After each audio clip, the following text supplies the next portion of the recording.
I'm Marcus. I'm David. We are Rag and Bone. It should be our 10-year anniversary. We should be celebrating it, but we weren't ever sure when it actually started. It's like being married for 10 years. We met at school when we were about 14. 22 years ago. 20-something years ago. It's been an interesting ride, you know. We started with no fashion training, no clue at all, honestly, about what we were doing. It did start with just an idea to try and make something. It didn't really start with an idea to build a company or anything like that.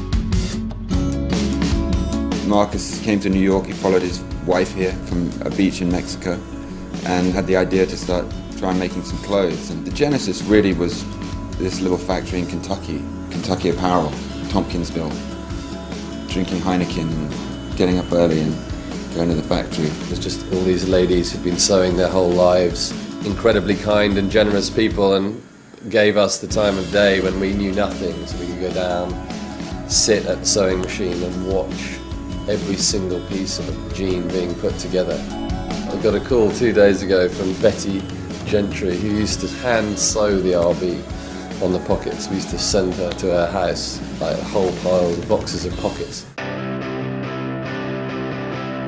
We got our first office in July 2006, 40th Street on Bryant Park, and it was about 1,500 square feet, and it was just the two of us, 2 desks.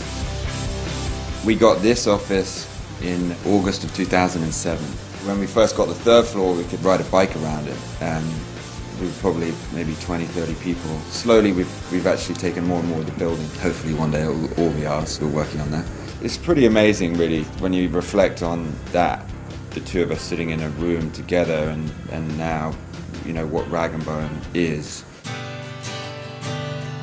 Rag and Bone really stands for something, and I think it has a really strong aesthetic. You can see that in the clothes, I think you can see it in the office, I think you can see it in all of our stores. It's a lifestyle brand as opposed to being something that's more specific, and I think our customers, they appreciate the same things that we appreciate. The idea of opening a pub is not that far-fetched for us. We've thought about it quite a lot. It'd be quite cool. I don't know how healthy it would be. If I wasn't doing this, I'd probably fail miserably at starting a photography career, but I'd enjoy it. An assistant golf pro at Beverly Hills Country Club. Or I'd just be back on the beach where I started before this.